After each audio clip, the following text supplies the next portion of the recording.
Oi, oi! Boa quarta-feira para você! Já é final de tarde, a semana tá voando. Chegou na metade mais uma vez. E outra coisa que chega de novo é Notícias do Bem, para terminar o seu dia de um jeito mais leve.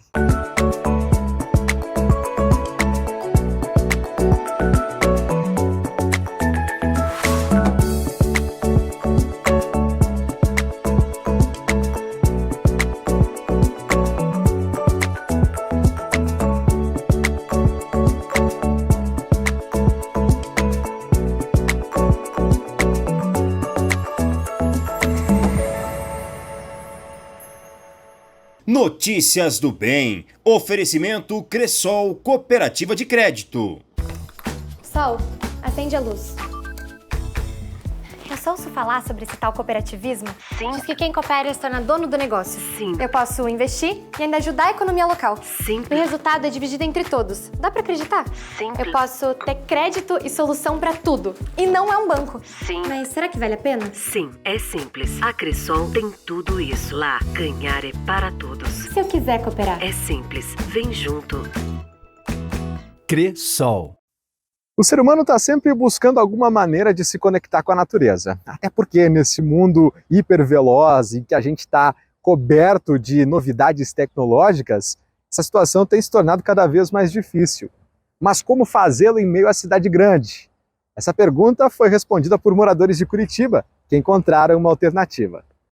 As hortas urbanas da Copel expandem a produção e o consumo de alimentos orgânicos e Daniele cultiva hortaliças desde 2019. Aqui a gente planta de tudo, salsinha, cebolinha, hortaliças, dá para plantar também rabanete, brócolis, beterraba, cenoura, dá para plantar de tudo, todos os temperos assim.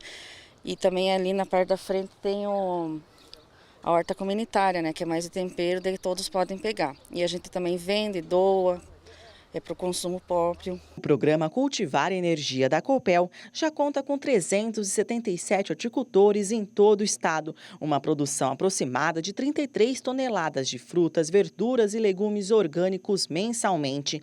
Impacto positivo que melhora a vida das pessoas. Além da alimentação, né, saudável, a gente faz bastante amizade, né?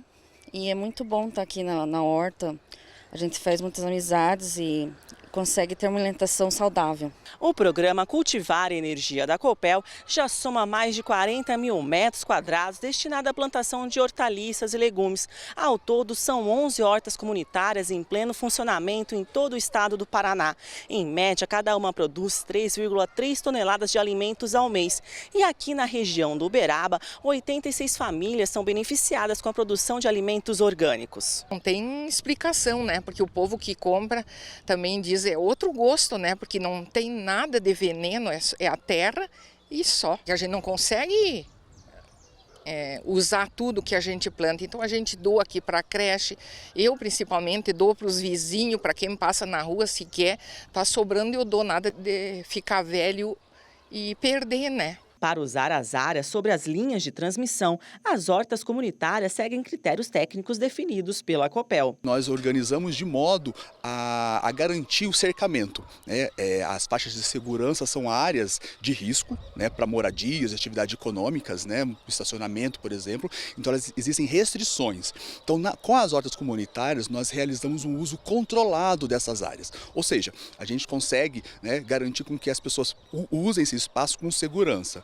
Nós instalamos as cercas e fazemos, né, um monitoramento de segurança. Então nós realizamos periodicamente reuniões de segurança com esse público, né, para garantir que tudo funcione da melhor maneira possível sem nenhum risco para os hortelões. Os horticultores precisam respeitar as normas de segurança determinadas, como, por exemplo, é proibido entrar na área em dias de chuva e usar fios metálicos nos canteiros. As plantas cultivadas não podem ultrapassar 2 metros de altura.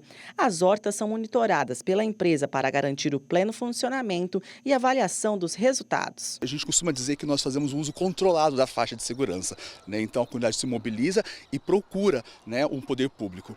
Um dos critérios do programa Cultivar Energia é que o município tenha um programa de agricultura urbana, né? Com isso a gente consegue assegurar a assistência técnica a essas famílias, né? Isso para a gente é muito importante para garantir a perenidade dessas ações, né, dentro do município. Mais saúde e bem-estar para todos os participantes.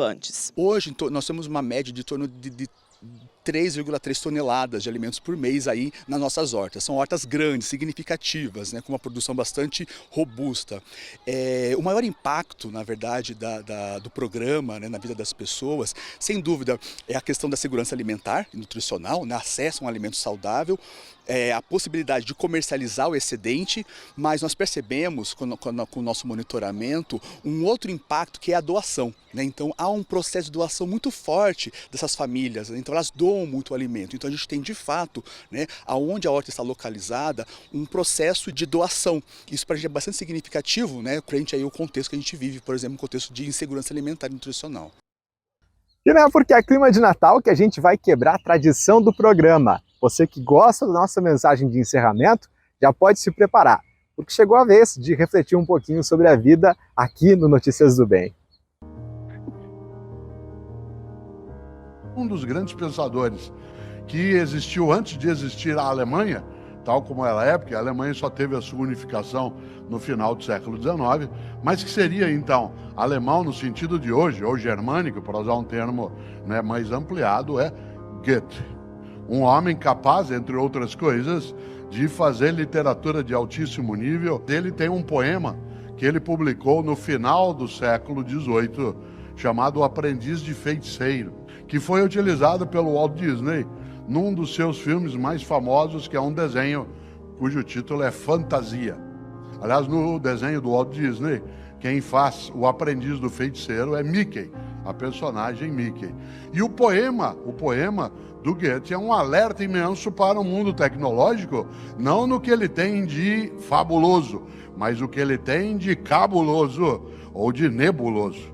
Porque é o poema do Goethe que antecede a obra de Mary Shelley, Frankenstein. Porque Frankenstein também é uma obra que alerta para o risco de nós fazermos o que estamos fazendo sem prestar atenção nas consequências.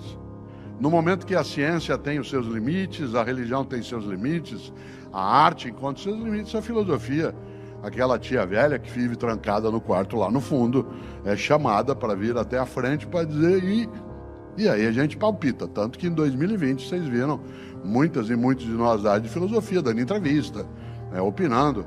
A pergunta que mais me fizeram foi: você acha que a humanidade sairá melhor dessa pandemia? Ela foi feita essa pergunta para mim em abril de 2020, em maio, em junho, em julho, agosto, que a gente achava que ia acabar e não acabava. E toda hora eu tinha que responder não, porque tinha gente que era imbecil antes da pandemia, persistiu na imbecilidade durante a pandemia e continuará animadamente imbecil após a pandemia. A imbecilidade, ela é uma escolha. Há pessoas que têm deficiência, isso não é escolha. Ser imbecil é uma escolha. Aliás, porque a imbecilidade em larga escala resulta de uma incapacidade decidida de não pensar melhor, de não refletir. Pessoas imbecis têm uma retórica furiosa. Isto é, na hora de tentar convencer você de algo, não buscam convencer, buscam te derrotar, buscam te aterrorizar, gritam, impõem o pânico para ver se você, em vez de argumentar, recua. O grande arcebispo, o Prêmio Nobel da Paz, da África do Sul, Pedro, que morou na África do Sul, se lembra, a África do Sul é o único lugar do mundo que tinha na mesma rua ali no Soweto, lembra? 2 Nobéis da Paz, que morava na mesma rua o bispo Desmond Tutu e o Nelson Mandela. Né? Nós não temos ainda um Nobel, poderemos ter, mas ali na África do Sul, na mesma rua, moravam 2 Nobéis, Nelson Mandela e Desmond Tutu. E Desmond Tutu, que morreu ano passado, ele dizia sempre que o pai dele o advertia, dizendo: filho, não eleve a voz, melhore teus argumentos. Não aumente a voz, melhore teus argumentos. E é interessante porque a pessoa medíocre, ela tem na imbecilidade uma forma de socorro. E uma pessoa imbecil não é aquela que tem menos escolaridade. Aliás, porque tem muita gente que tem muito mais escolaridade do que eu e me ultrapassa. E muita gente que tem menos escolaridade do que eu e me ultrapassa em várias coisas. Não é a escolaridade que avalia, mas é a capacidade de vivência refletida, de capacidade de aprendizado contínuo, mesmo que não seja pela escolaridade.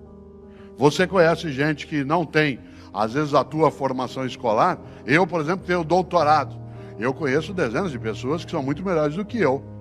E conheço outras que não o são. A gente junta e cresce.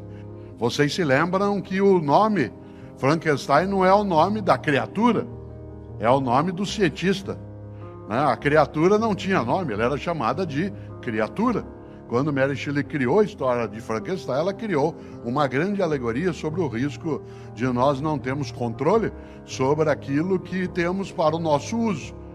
Você usa tuas redes ou elas te usam? Quando Mary Shelley faz mais tarde a história do Frankenstein, aí sim fica mais nítido. No entanto, antes disso, Goethe já houvera feito. Porque no final, como eu disse, do século XVIII, ao fazer o poema O Aprendiz de Feiticeiro, ele conta uma história que você se lembra. Um feiticeiro capaz de várias artes mágicas, que vive num castelo, precisa sair. Só que como ele tinha que um criado que o auxiliava, no caso do desenho é o Mickey, ele diz, enquanto eu vou à atividade que tenho, você, por favor, limpe o castelo. E aí havia um balde, e havia vassouras, etc. Isso você lembra da história. O Mickey, isto é o ajudante, o aprendiz, pega a vareta de magia do feiticeiro e coloca os baldes e vassouras a trabalharem para ele. Automatizar. Coloca baldes e vassouras a limparem. A questão é que os baldes resolvem, porque é uma feitiçaria, tomarem decisão própria. E os baldes vão se enchendo por si mesmos, e as vassouras vão varrendo por si mesmas, e de repente ele perde completamente o controle, começa uma inundação, ele irritado tenta impedir aquilo, corre até lá, pega uma das vassouras e quebra, mas cada vez que ele quebra, ela vira mais duas, e mais duas, e mais duas, como se fossem gremlins. E aí ele entra em desespero quando o feiticeiro chega e tem que ajeitar tudo. Nem sempre é a escolaridade que mostra que alguém não é imbecil. Você pode ser imbecil com várias condições. Eu, uma vez, caí numa armadilha muito forte. Era uma palestra na cidade de Belo Horizonte, assemelhada a essa que agora nós estamos aqui. E como aqui, ao final, era só uma reflexão, não haveria um debate, assim como aqui não haverá. E quando eu terminei a palestra, era um congresso de enfermagem. Havia 2.000 enfermeiras num congresso, e quando terminou, eu estava agradecendo e saindo, e antes que eu saísse de vez, uma enfermeira lá no meio falou, professor, falei, oi, o senhor pode responder uma pergunta antes de ir embora? Eu disse, claro. Ela falou, olha que pergunta difícil.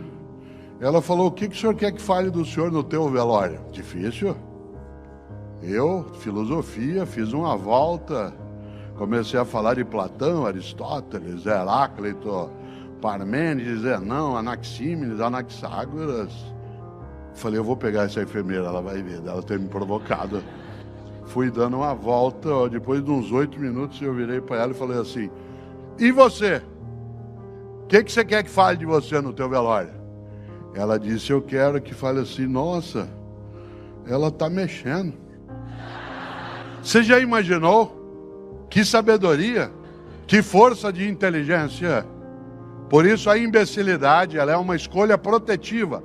Pessoas que escolhem ser imbecis não são aquelas que escolhem ser ignorantes. Porque há pessoas que são tornadas ignorantes e há pessoas que se escolhem como ignorantes, que negam a realidade, que não têm argumentação, que preferem a ameaça do que o diálogo. O que é o aprendiz de feiticeiro? Aliás, o poema termina com uma advertência, jamais coloque em início alguma coisa que você não consiga parar. É sempre muito bom ter você aí do outro lado, mas infelizmente somos escravos do relógio e o nosso tempo está terminando. Amanhã eu volto, 15 para 7 da noite, com outros assuntos como esses para você assistir. Até lá, fique à vontade para navegar nas nossas redes sociais e no portal programanoticiasdobem.com.br. Uma excelente noite de quarta-feira para você e até mais. Notícias do Bem. Oferecimento Cressol Cooperativa de Crédito. Estou falando de uma cooperativa de crédito, conhece? Sim. Você movimenta sua conta como no banco, mas não é banco. E tem crédito se eu precisar e pra padaria também.